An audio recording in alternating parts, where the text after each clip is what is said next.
Esperanza de la estrella de Belén. Voy a permitirme hacer esta lectura para ustedes. Dice la palabra del Señor.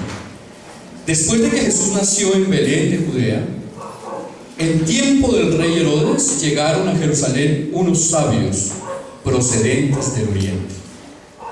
¿Dónde está el que ha nacido rey de los judíos?, preguntaron.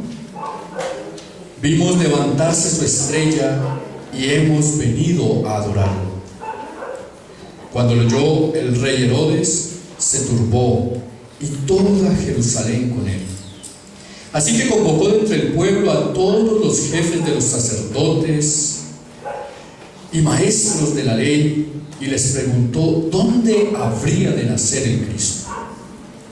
En Belén de Judea, le respondieron, porque esto es lo que ha escrito el profeta. Pero tú, Belén, en la tierra de Judá, de ninguna manera eres la menor entre las principales de Judá, porque de ti saldrá un príncipe que será el pastor de mi pueblo Israel. Luego Herodes llamó en secreto a los sabios y se enteró por ellos del tiempo exacto en que había aparecido la estrella. Los envió a Belén y les dijo: vayan e infórmense bien de ese niño, y tan pronto como lo encuentren, avísenme para que yo también vaya y lo adore. Después de oír al rey, siguieron su camino, y sucedió que la estrella que había visto levantarse iba delante de ellos hasta que se detuvo sobre el lugar donde estaba el niño. Al ver la estrella, se llenaron de alegría. Cuando llegaron a la casa, vinieron al niño con María, su madre, y postrándose lo adoraron. Abrieron sus cofres y les presentaron como regalos oro, incienso y mirra. Entonces, advertidos en sueños de que no volvieran Herodes, regresaron a su tierra por otro camino. Amén. Esta es el Evangelio del Señor, que es la buena noticia de salvación para todos nosotros. Amén. Le invito a que oremos por un momento por esta palabra hoy. Señor, nuestra vida hoy queremos disponer en mente y en corazón para que tú nos hables. Habla a nuestro corazón y a nuestro ser. Y permítenos, Señor, ser llenos de tu palabra y de tu espíritu. Permite que mi vida, Señor, sea un vaso útil para la proclamación de tu palabra. Y abre nuestros oídos y nuestras mentes y nuestros corazones a recibir lo que tienes para nosotros. Por Jesucristo nuestro Señor y Salvador oramos. Amén. Bien, voy a invitar a los niños. Hoy no nos vamos a sentar, a que pasemos al frente y vamos a hacer una rueda, ¿sí? Como cuando vamos a hacer la rueda, una rueda alrededor de la mesa.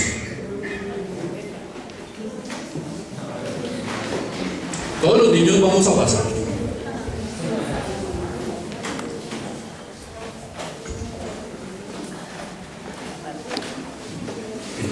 Hagamos una ruedita así como entre el... Sí, como cuando cantábamos a la rueda de pan y canela. Dame un besito y vete para la escuela, ¿cierto?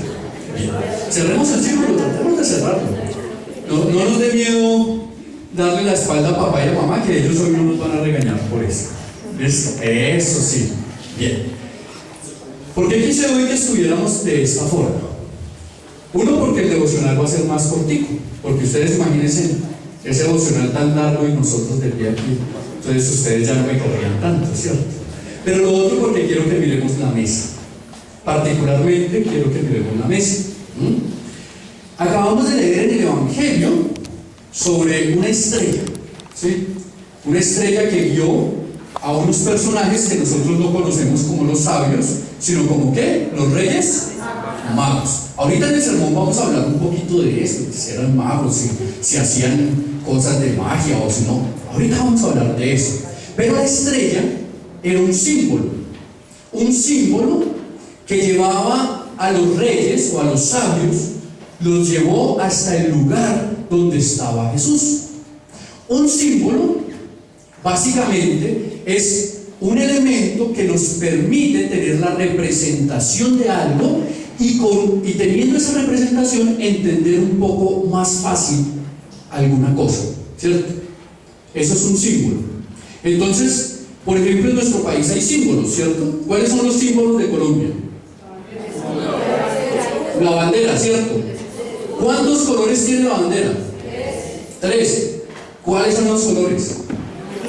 El amarillo, el azul y el rojo, ¿cierto? ¿Y sabemos por qué son amarillo, azul y rojo? ¿Sí sabemos? En el colegio nos enseñaron, ¿cierto? A ver, cuéntanos por qué. El azul significa por el mar, el rojo significa por la sangre, el amarillo significa por el cuerpo de Dios. ¿Realmente el amarillo? Está muy buena esa interpretación, ¿cierto? Ojalá todos los colombianos pensáramos así. El amarillo representa el oro, las riquezas que tenía nuestro país, ¿cierto? Y por eso el amarillo es el doble del azul y del rojo, ¿no? Bien, eso es un símbolo nacional como el himno, ¿cierto? Bien, los menonitas también tenemos unos símbolos. Entonces a veces uno llega a la iglesia, seguramente ustedes llegan y dicen, uy, ¿eso porque hay velitas hoy? Si hoy no es 8 de diciembre, porque hay velitas, ¿cierto? Y porque está esa cruz, y es que van a hacer chocolate, que hay como, ¿cierto? Bien, estos son los símbolos de nuestra iglesia.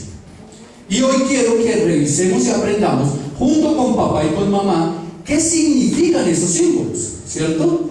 Porque es que uno pone las cosas y tiene que entender para qué las pone.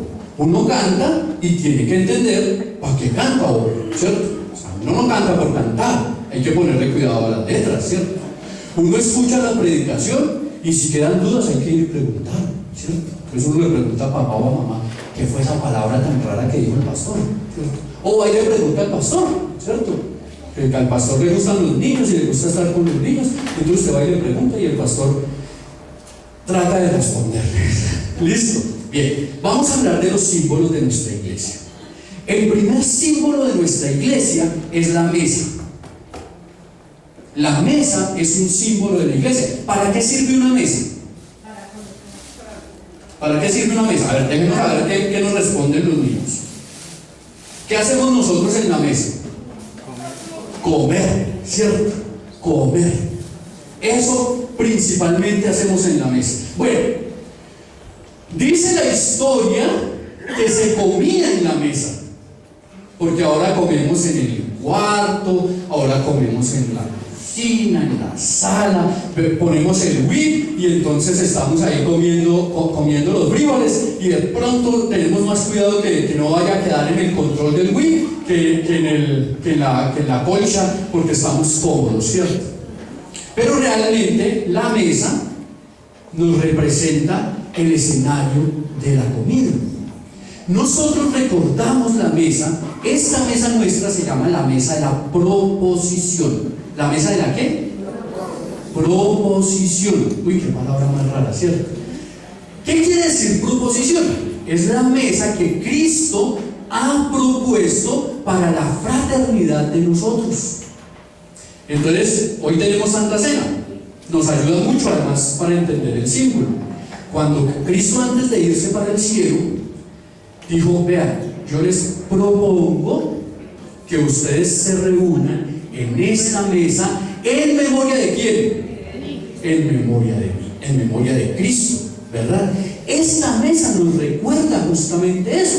Algunas iglesias menonitas y de tradición evangélica, en el borde de la mesa, tienen una inscripción que dice justamente, en memoria de mí, para que nos acordemos que la mesa nos recuerda que Cristo nos llamó a participar en comunión del pan y del vino. ¿Bien? Tenemos un segundo símbolo. ¿Quién quiere preguntar? ¿Qué símbolo se les hace raro ahí? La cruz. ¿Qué es la cruz? Bien, nosotros tenemos, una cruz grandotota allá. Esta cruz es del pastor. Cuando el pastor se vaya, esta sí se la lleva. Es que hemos dicho que cuando el pastor se vaya no se lleva el correo, no se lleva el computador, no se lleva la silla. Bien, esta cruz, esta es la que me acompaña en todos mis eventos extra eclesiásticos. Bien, Esa cruz es un símbolo universal del cristianismo. La mayoría de iglesias cristianas tienen una cruz. ¿Qué nos recuerda la cruz? Que Cristo murió por nosotros. Pero esta cruz es diferente a la de otras iglesias, ¿cierto? ¿Qué tiene diferente esta cruz de las otras iglesias? Que la cruz está vacía, ¿cierto? ¿Por qué? Porque nosotros recordamos que Cristo murió y resucitó. Entonces Cristo no está en la cruz. Sencillamente es un símbolo que nos recuerda que murió por nosotros y resucitó. Por eso la cruz está en nuestra mesa con los símbolos. ¿Bien? ¿Qué otro símbolo hay ahí? Las velas. ¿Por qué velas, pastor? Eso parece como si estuviéramos en una iglesia por allá católica, ¿cierto? ¿Qué significan las velas o la vela? Un poco hablamos el jueves, hablamos un poco de eso, ¿cierto? Los que no vinieron se la perdieron. Pero la vela nos recuerda que Cristo es la luz del mundo y que la palabra de Dios que habita en nosotros nos hace a nosotros ser luz en el mundo. Entonces nosotros vamos y alumbramos a donde quiera que vayamos. Vamos al colegio y allá alumbramos, porque somos los mejores, porque no peleamos, porque somos pacificadores, porque somos reconciliadores, ¿cierto? Yo espero que nosotros seamos así. O vamos al colegio a pelear, ¿cierto? No, tratamos de ser luz a donde quiera que vayamos. Generalmente, y eso es parte de lo que queremos tener, nuestras velas, el símbolo menonita es un candelabro de 5 aros. De 5 aros. ¿Y qué significan esos 5 aros? Nos recuerda que son 5 continentes los puntos de visión. Entonces vamos a tener un candelabro es redondo y tiene 5 aros. 5 aros en madera de diferente color, y nos recuerda los 5 continentes de la misión. ¿Ya? Entonces, eso quiere decir que nosotros tenemos como proyección misionera ir a todo el mundo para llevar la luz de Cristo. ¿Bien? Nos queda un símbolo.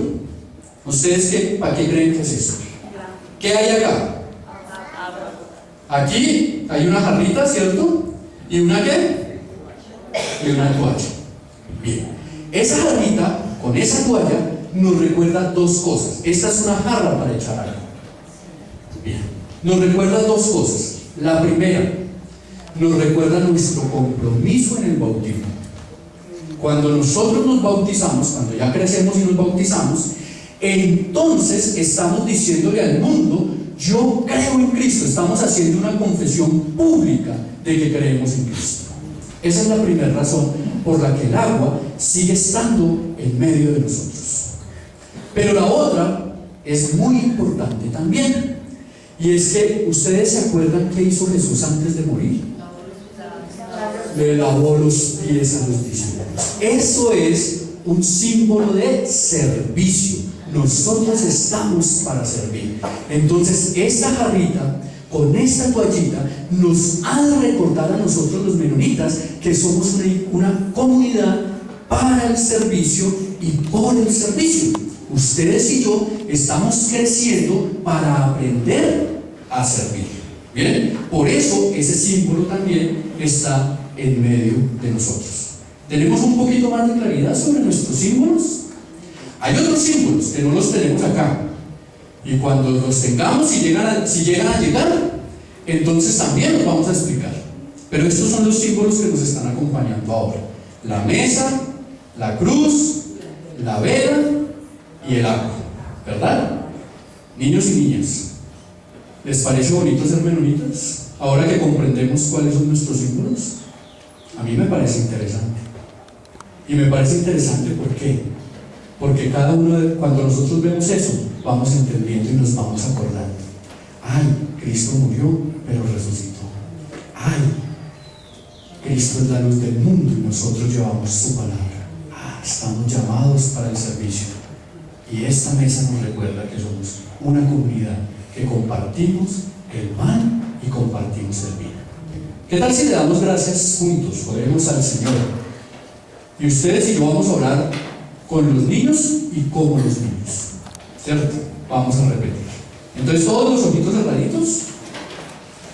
cerraditos y vamos a decir: Papito Dios, muchas gracias porque nos has traído a nuestra comunidad. Señor, ayúdanos cada día a recordar nuestra misión, nuestro ser y nuestro quehacer. Que cuando veamos los símbolos, recordemos lo que tú quieres y lo que tú tienes para nosotros. Que somos una iglesia de servicio, que tú eres la luz del mundo. Además, que moriste y resucitaste, y que nos has dicho que nos reunamos en el pan, en el vino, en memoria tuya. Por Jesús oramos. Amén. Podemos ir a nuestros puestos, niños y niñas. Yo creo que los niños y las niñas están diciendo: si eso era cortico el devocional, ¿cómo será largo, cierto? Bien, hermanos, todos vamos aprendiendo un poco de nuestra fe, de nuestras tradiciones y de nuestra iglesia, ¿verdad? Fraternidad, la esperanza de la estrella de Belén. Me gustaría también, ya pasado el tema del símbolo y de la estrella como un símbolo, pensar en cómo la escritura y cómo esa estrella, ese símbolo, nos permite también comprender que nuestra comunidad es una comunidad de la fraternidad, es una comunidad de la hermandad y es una comunidad abierta para todos y para todas.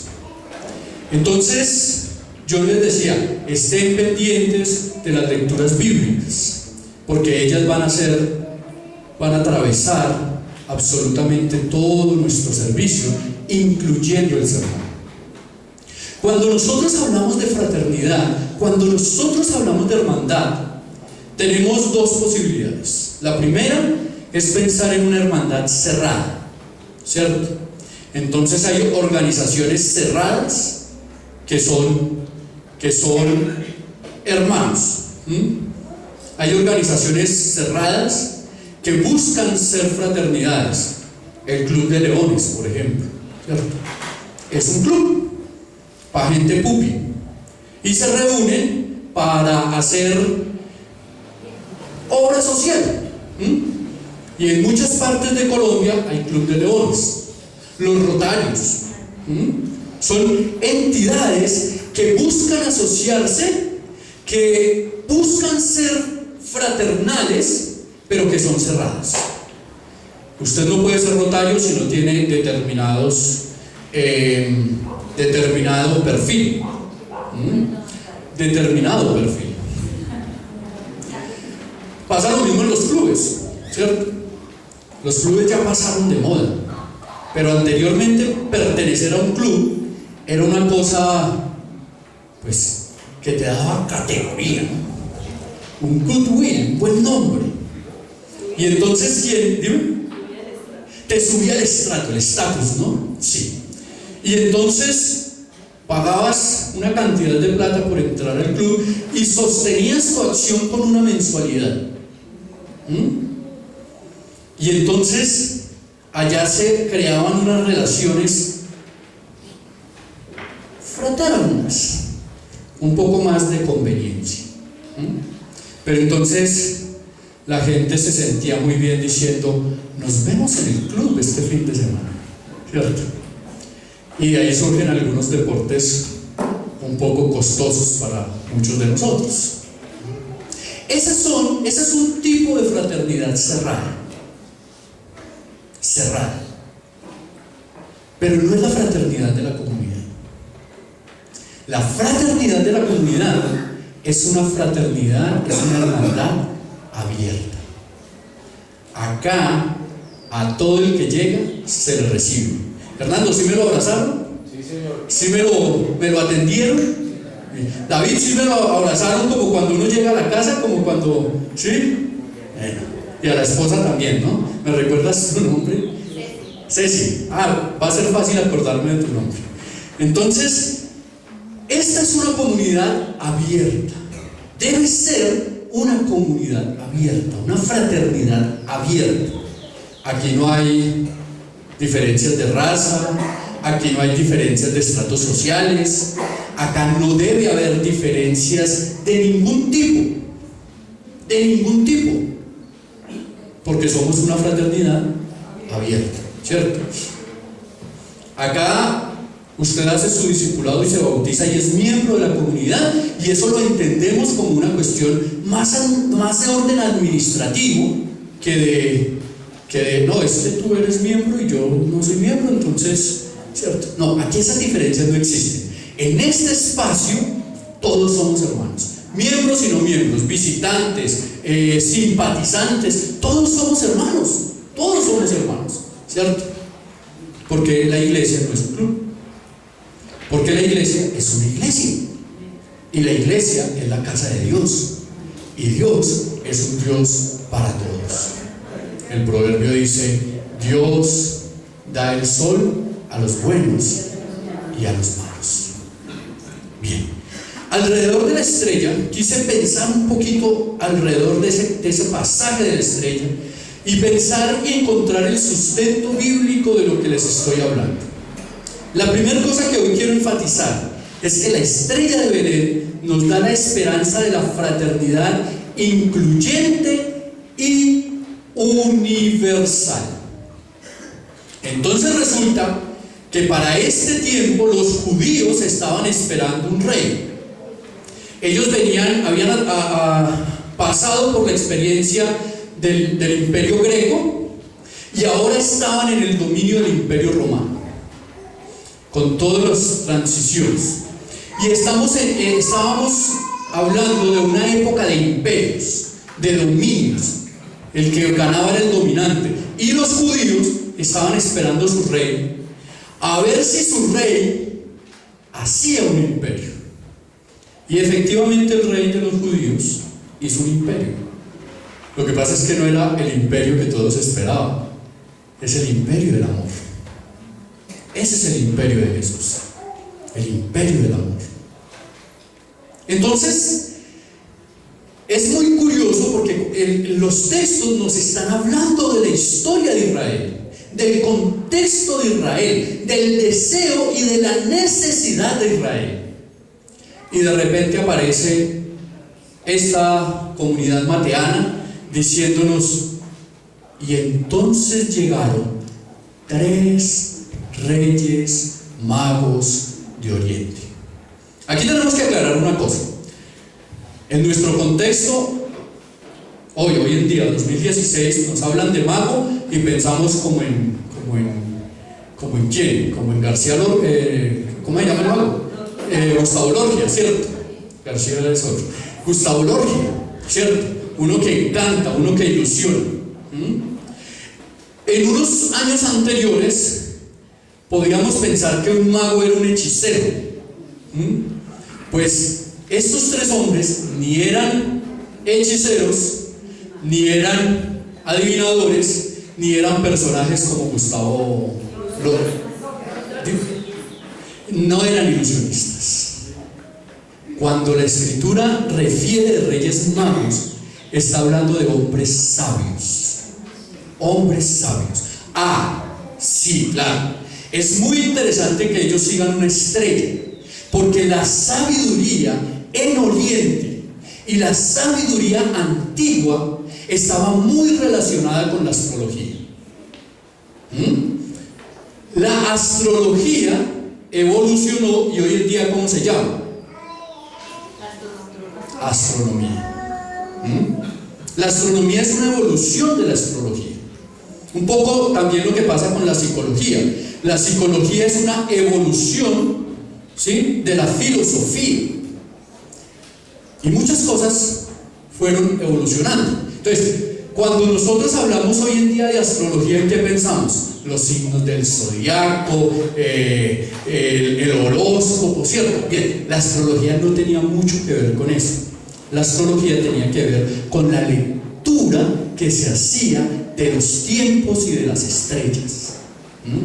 Y obviamente ahí van a surgir las desviaciones y las derivaciones, donde vamos a llegar ahora al zodiaco y al horóscopo y a todas esas cosas que ustedes no leen, ¿cierto? Ustedes no cogen ni el tiempo ni el espectador y buscan el horóscopo.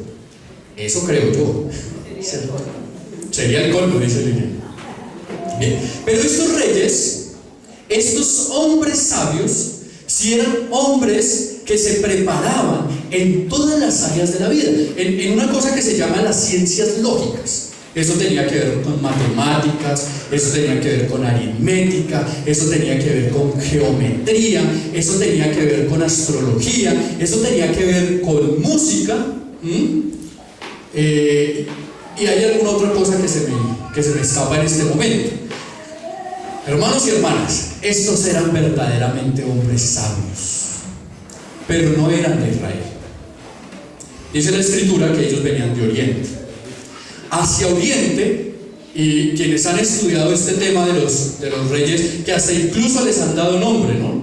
La Escritura no dice que se llamaban Melchor, Gaspar y Baltasar. Y dicen, y había uno negrito, ¿cierto? Y así lo dicen, y había uno negrito, y ese negrito era tal, ¿cierto?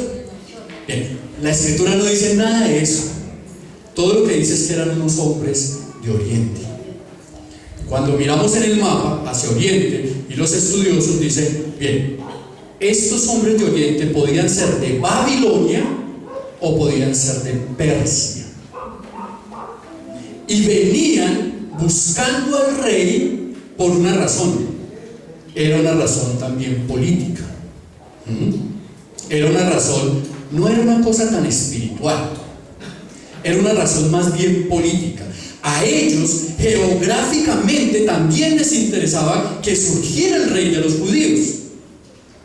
También les interesaba. Pero eso es un poco de cultura general para que entremos en el contexto. Si usted y yo estudié teología, y yo la matemática poco. La geometría poco. De pronto un poquito la música, de pronto así, pero la aritmética poco. Esas cosas, ¿cierto? De hecho, cuando entré a estudiar filosofía me castigaron, porque yo dije, voy a entrar a estudiar filosofía, que eso no tiene nada que ver con matemáticas. Y el primer semestre tuve lógica matemática, ¿cierto? Y entonces recuerden la matemática de la primaria y del bachillerato. Y cuando uno estudia más filosofía, la filosofía analítica es pura matemática. Y uno se mete allá diciendo, es que voy a estudiar eso porque yo la matemática poco. Bien, muchos de nosotros, otros dicen, no, yo soy muy bueno para la matemática, pero la historia no me la pongan, que no me gusta, ¿cierto? Nuestra concepción del conocimiento está limitada. Entonces yo me encargo de estudiar medicina y las otras cosas medio las toco, pero no me encargo de estudiarlas. Yo estudio ingeniería, pero no me pregunten de lo otro, ¿sí? Bueno, cuando uno dice que estos hombres eran sabios, uno dice, sí, eran sabios, porque trabajar aritmética, geometría, lógica, literatura, todo, y conocer todo eso requería el justo nombre de sabio. Y estas eran las personas que venían a buscar al recién nacido rey en un pesebre. Bien, ¿por qué decimos entonces que la estrella de Belén nos da la esperanza de fraternidad incluyente y universal? Porque sale del esquema de Israel, vienen hombres de otro país. Ahora, no se sabe cuántos eran tampoco. La Escritura nos dice que dieron incienso, oro y mirra. Y entonces nosotros hemos dicho, eran 3. Algunos dicen eran 4. Y otras tradiciones han llegado a decir que habían podido haber sido hasta 12. No sabemos cuántos eran. Pero lo que sí sabemos es que ellos traspasaron fronteras para llegar a donde estaba Jesús. Traspasaron fronteras, culturas, lenguas para llegar a donde estaba Jesús. Y tuvieron problemas también para poder llegar.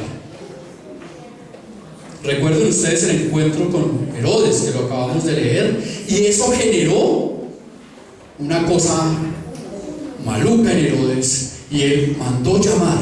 Y miren cómo son las cosas. Herodes, que estaba arraigado a la cultura hebrea, no sabía ni dónde ni cuándo. Pero estos hombres que venían de lejos sí sabían dónde y cuándo, y estaban siguiendo una estrella que era la estrella de su esperanza. Hermanos y hermanas, muchas veces nosotros mismos aquí no entendemos el sentido de comunidad, no entendemos el sentido de la fraternidad, no entendemos el sentido de la hermandad, y llega otro de afuera y viene y nos lo enseña. Por eso la comunidad es como un pesebre que debe estar dispuesta a recibir aquellos dones y aquellos talentos que van llegando y a incluirlos en el ejercicio del trabajo.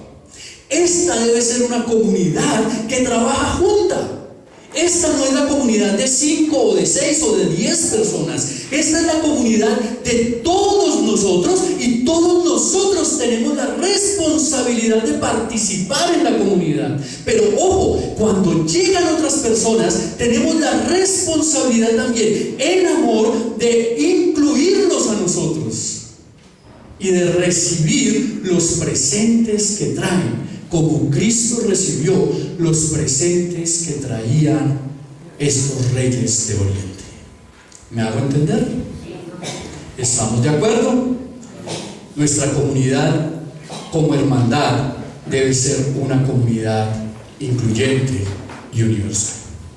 La segunda cosa que quiero resaltar es que la estrella de Belén nos recuerda que el centro de la fraternidad es Cristo, y con ello el sentido de la comunidad. Ojo, nosotros no venimos acá por un pastor. Nosotros no venimos acá por un cuerpo gobernante. Nosotros no venimos acá por un sistema de gobierno. Nosotros estamos acá por Cristo. Nosotros estamos acá porque Cristo es el centro de nuestras vidas. Nosotros estamos aquí porque estamos esperando que Cristo sea el que dé el sentido de la comunidad. Por eso estamos acá. Esa es la razón de ser de nuestra vida en comunidad, de nuestra vida comunitaria. Y entonces me gustaría que alguien rápidamente buscara Isaías 60, 1 al 6. ¿Qué nos recuerda Isaías 60, 1 al 6? Mientras alguien se levanta, yo voy charlando. ¿Qué nos recuerda Isaías 60, 1 al 6? Dice la cultura gloria de Sion: levántate y resplandece, porque ha venido tu luz, y la gloria de Jehová ha nacido sobre ti. Porque aquí que tinieblas cubrirán la tierra y oscuridad las naciones, mas sobre ti amanecerá Jehová, y sobre ti será vista su gloria.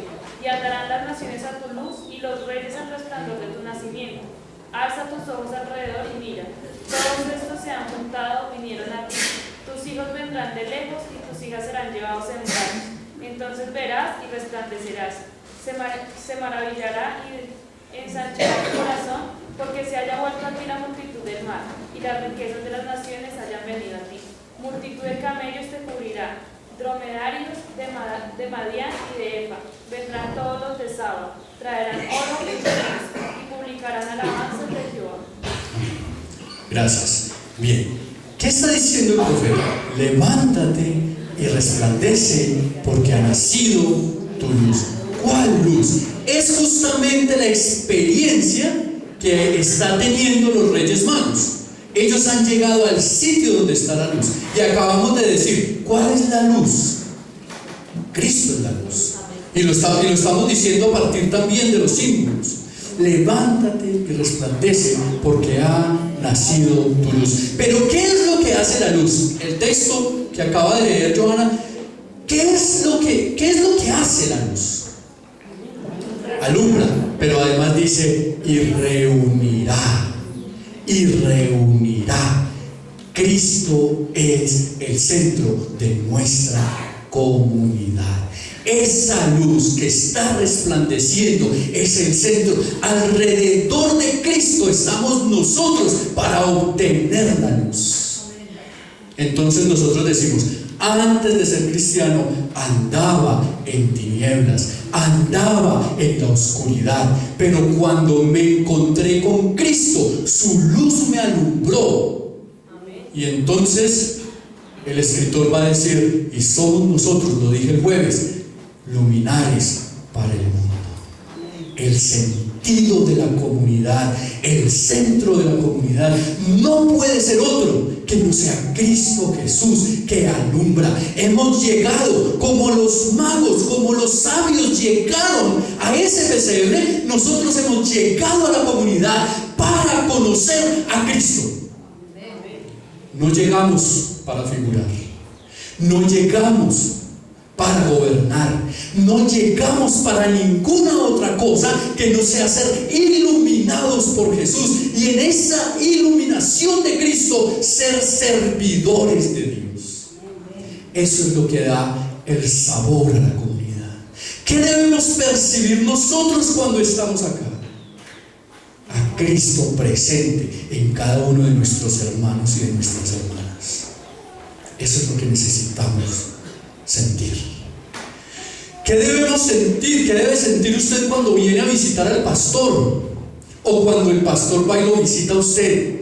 La presencia de Cristo. No porque el pastor sea bravo, no. La presencia de Cristo, porque es la experiencia de la comunidad. ¿Qué debe suceder con usted cuando sale de este lugar y va a su medio secular, a su medio profano? ¿Qué es lo que debe sentir la gente? La gente debe sentir la luz de Cristo. Entonces, cuando allá va a San Nicolás, allá se debe sentir la luz de Cristo. O si no, ¿para qué decimos que somos cristianos?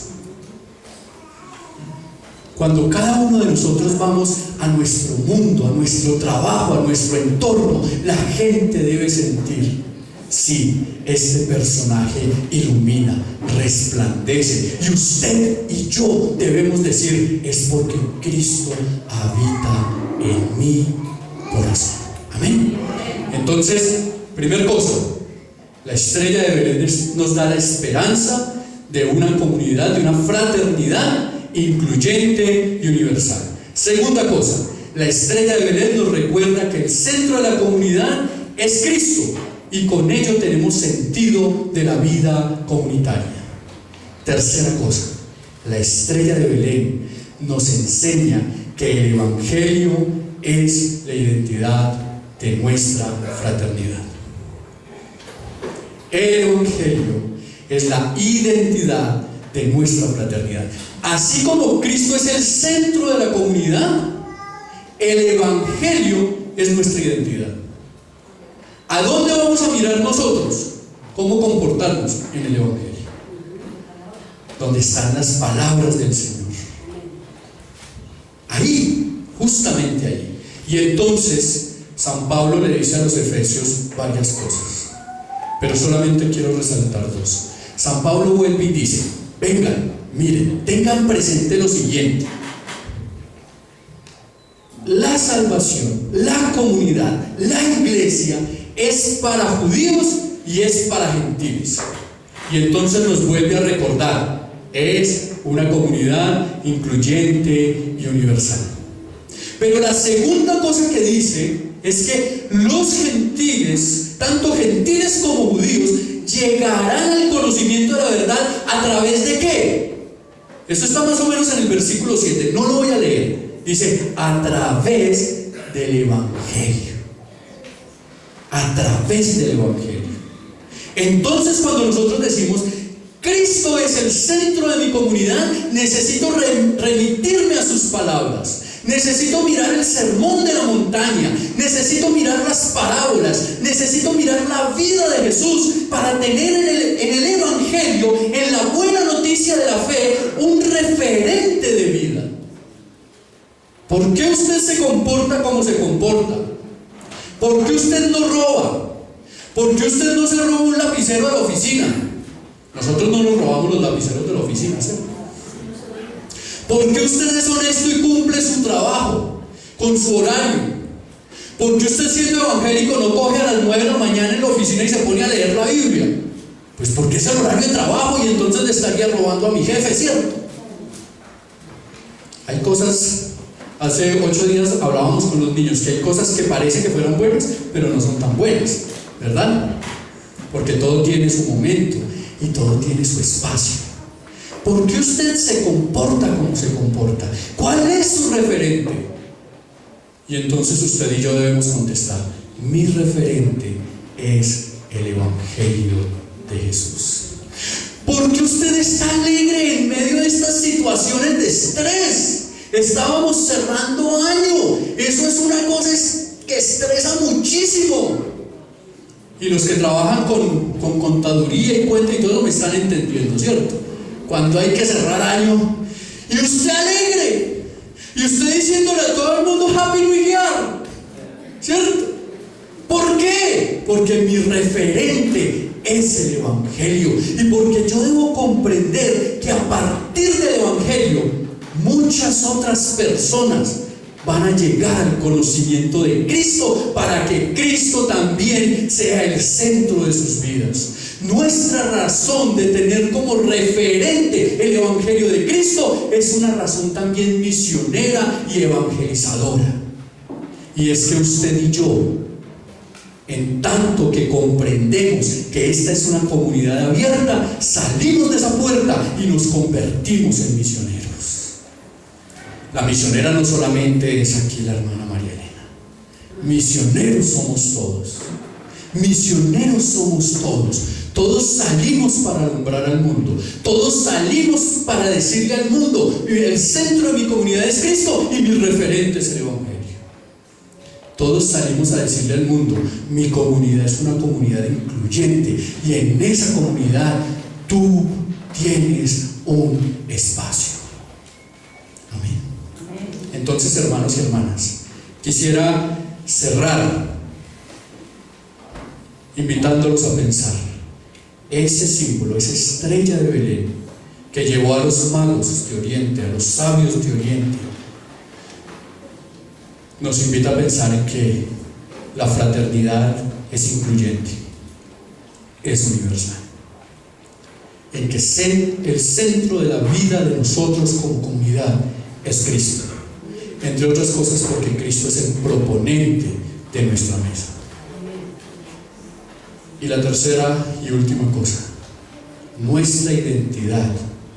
Así como cuando usted dice: yo soy costeño, o yo soy paisa, o yo soy rolo, o yo soy cachaco, ¿cierto?